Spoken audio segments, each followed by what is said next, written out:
Coming up on Mountain News this morning, a Pike County man accused in April of shooting death faces a judge. We'll have the latest from the courtroom and hearing from the victim's family. And a Floyd County man is now behind bars accused of murdering a woman in the Beaver community. Dedicated to Eastern and Southern Kentucky, this is WYMT Mountain News This Morning. Welcome to Mountain News This Morning. I'm McKinley Calandrino here with you on this Wednesday, November 26th. The time is now 6:30. Let's check in with First Alert meteorologist Megan Dismal for a look at your forecast this morning. Well, it's going to be a little bit of a rainy start for some folks, so you might need to grab onto the umbrella, but it's really just that light rain that we're watching and have watched over the past couple of hours. We'll continue to see this kind of line. It used to be more of a line shape. It's starting to break up a little bit, but we'll continue to see that over the next hour or so. But by noon, all rain chances will be cleared from eastern Kentucky and will remain dry as we're heading into the end of your holiday work week. And then we're looking not too bad as we're starting off your weekend. However, big caveat here, those temperatures are going to be chilling down significantly. As we look at current temperatures, we are in those mid-50s, which are significantly warm for this time of year and this time of day. However, it is only going to get colder. If I zoom out, you can just see that colder air that is on the way, with temperatures just continuing to drop until we're heading overnight, with those overnight low temperatures in the low 30s. So again, it's going to be cold. If you're cold this morning, you're going to get cold as you're heading throughout the remainder of your day. So bring that coat as you are starting your Wednesday. McKinley. All right, a Pike County man accused of manslaughter after a fatal shooting in April appeared in court yesterday morning. Paul Coleman appeared before Judge Eddie Coleman for an arraignment yesterday after court records say he turned himself into the Pike County Sheriff's Office Monday. Coleman is charged with manslaughter after the shooting of Greenlee Braden Hurley in Pike County. Hurley's family says they have been fighting to see justice served with the support of other community members. People are stepping up and saying, girls, your dad wasn't forgotten. You will get justice. And in the future, they can look back and see, hey, our dad was loved by so many people. Coleman is expected to be back in court March 18th for a pretrial conference. A Southern Kentucky man accused of murdering his neighbor is indicted by a grand jury. James Gleason is facing charges including murder and possession of a handgun by a convicted felon. He's accused of shooting and killing his neighbor Adam Rourke on October 8th outside of his home on Dogwood Lane in Somerset.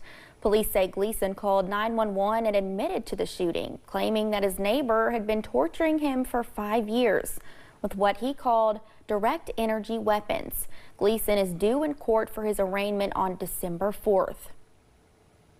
In Bell County, a judge has accepted a plea deal for an eastern Kentucky man who was indicted in connection with the death of a baby. Harvey Gallahan was charged with murder and 3 counts of first-degree criminal abuse for the July 2023 death of 17-month-old baby Elena Hembry. According to WRIL, Gallahan pleaded guilty to 3 lesser charges of second-degree criminal abuse, and his murder charge was dismissed. Gallahan was sentenced to 5 years for each of those counts, which will run consecutive to one another. A Floyd County man is now behind bars after investigators say he murdered a woman in the Beaver community last week. Kentucky State Police responded to a call Friday regarding an unresponsive woman. Troopers arrived to find 35-year-old Sarah Sloan with a fatal gunshot wound. Investigators arrested 35-year-old Joshua Gayhart that night and charged with tampering with physical evidence. By Monday, they say there also was enough evidence to charge him with murder. Going further into the investigation, doing more interviews, obtaining new information, the body was sent to the medical examiner's office. That's when we were able to obtain the information to be able to go get a warrant on Joshua Gayhart for the charge of murder. Gayhart was taken to the Floyd County Detention Center. The search for a missing Kentucky teen has the attention of a national nonprofit. 13-year-old Winter Wagner went missing from her foster parents' home in Rockcastle County last month. The National Center for Missing and Exploited Children now has a poster of her on their website.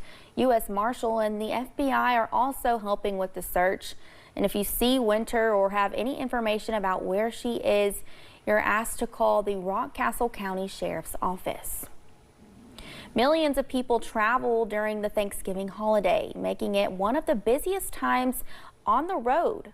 In some cities, today is considered the worst drunk driving night of the year. Mariah Condigo shows how one bad decision can ruin lives forever.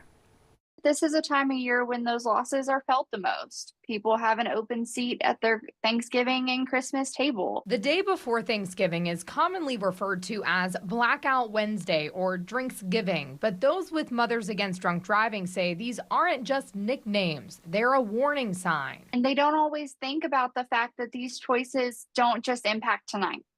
These choices will impact the rest of their lives and maybe the rest of the lives of other people. Like it did for Alex Audie, who was involved in a drunk driving incident that nearly took her life. There's never a single second that I get to forget the choices that he made to drink and get behind the wheel, because I wake up and put a leg on every morning. According to the National Highway Traffic Safety Administration's latest report, in 2023, 92 drivers were involved in fatal crashes on Thanksgiving Eve. 33% of those drivers were drunk. After the first drink, someone is impaired. Let's think about preventing a tragedy. Let's think about these things ahead of time, the consequences, make sure that we have those plans in place. From Thanksgiving to New Year's Eve, Sergeant Bij Towery with Lexington Police says is when the most impaired driving deaths occur. He says before you go to a party, make a plan for a safe way home. We have accidents, we have collisions caused by all types of things. But driving impaired is the one that can be preventable. Though Sergeant Towery says it's not just drunk driving that's a concern. When you make reference to something as far as Blackout Wednesday, that's implying that we're drinking, binge drinking to the point of concern. Other things can happen, not just drinking and driving, that obviously could be a tragedy as well. Mariah Condigo, WKYT. Folks say it's also important to sit down with your loved ones this week and have the conversation to make sure everyone has a safe plan of action. Today is expected to be one of the busiest travel days of the year, on the road and in the sky. They are getting ready for the holiday travel rush at Bluegrass Airport. Thousands of people are expected to fly out of Lexington today. We asked airport staff what to do if you're traveling. Definitely arrive with enough time, whatever your airport advises you as far as arrival time before. Here at Bluegrass Airport, we advise about 90 minutes before your departure. If you're departing from other airports, they might have a different recommendation. If you're flying this holiday season, there are resources to help you pack properly. TSA has a tool on its website for people to search what specific items can go home with them and what needs to stay.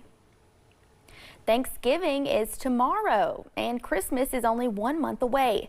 As folks are prepping to get ready for the holidays, firefighters here in the mountains are sharing safety tips. WYMT's Neely Green has the details. What starts as holiday cheer can sometimes turn into holiday fear. This season, the London Fire Department wants you to keep some fire precautions in mind, especially with Thanksgiving around the corner. The big thing is don't leave stuff unattended. Is of course, while you're in the kitchen or if you're outside grilling or deep frying, is make sure you attend to them items that you are cooking. Brandon Wagers says as you prep those turkeys, it's good to also prep the kitchen. Make sure you do have some, your smoke detectors are currently working well.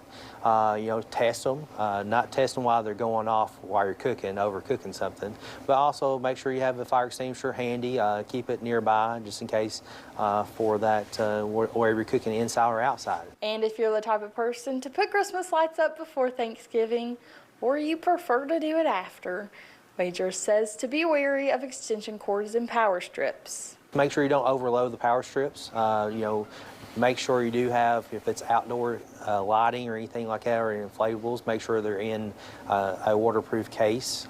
Connection points, make sure you're using the right extension cords. And if you have plans to cozy up with a heated blanket and watch some holiday movies, make sure you don't have that blanket plugged in for an entire movie marathon. Don't overwork them, and keep them to read the manufacturers what they go by. If it's even a heated blanket, if it says don't go over 6 hours, please don't do that. Just follow the rules that it's telling you to do. It's not just not for that device, but also for your safety as well. Wagers says the London Fire Department wants everyone to stay safe and enjoy the holidays. In London, Neely Green, WYMT Mountain News. And for more holiday safety tips, look for this story on our website, WYMT.com, or the WYMT News app. A longtime Lexington activist says donations are down this year for his annual youth coat drive, and he's doing something extreme to change that. Hip-hop artist Divine Karama is performing for 50 hours straight to raise awareness for his campaign called A New Coat to Keep the Cold Away. The drive, through his nonprofit Believing in Forever, collects brand new coats for kids across central and eastern Kentucky. This year, donations have been a little less than normal. Obviously, people are hurting. There's a lot going on with the economy, and so I just want to expand and raise awareness for this great initiative the best that I can. Karama hopes to collect 2,500 new coats this year. He'll be performing through Thanksgiving, and donations can be dropped off at First Baptist Church, Bracktown in Lexington. The USDA made 2 significant grant announcements in eastern Kentucky yesterday. In Johnson County, 1 grant will help the fiscal court buy vehicles for the sheriff's office. And in Letcher County, a multi-million-dollar disaster recovery grant will help the city of Jenkins make water system improvements. And there's a shortage in the skilled trade workers in the United States, including electricians and plumbers. That shortage can be seen here in eastern Kentucky. Owner of Gooden Plumbing and Gooden Plumbing, Patrick Gooding, says if the number of trade workers continue to decline, he is unsure what the future will hold. At one time, I was the youngest plumber in Kentucky. And now I'm probably hitting the oldest plumber in Kentucky. And nobody has replaced all the plumbers that have passed away and retired and moved off. And there's really only 2 or 3 of us in the whole Perry County that actually do service work. Instructors at the Knott County Vocational School say they encourage students to look at skilled trades, saying those workers are needed now more than ever. And we're looking at temperatures in a mixture of the 50s this morning, but cooler air is on the way, which will make these temperatures drop down to the low 30s as we're heading overnight. It will be a little bit of that slow drop, with temperatures still in the low 50s by about 1 p.m., dropping into the 40s after that. But in terms of rain this morning, we are still hanging on to a little bit of light to moderate rain this morning from Campbell County, Tennessee to Wayne County, West Virginia. And we'll continue to watch that just for a little bit. But by noon, all rain chances will be nice and clear. So here's what you need to know as you're heading off to school. Most folks are looking at cloudy skies with that chance of rain, and temperatures in the mid-50s, dropping down to the low 50s by the time you're heading home. Still hanging on to some of the cloud cover, but mostly sunny skies. McKinley. All right, thank you for joining us. The time is now 6:43. Still to come on Mountain News this morning. We'll take a look at that fuzzy little monster swinging from backpacks, purses, and even flying off store shelves.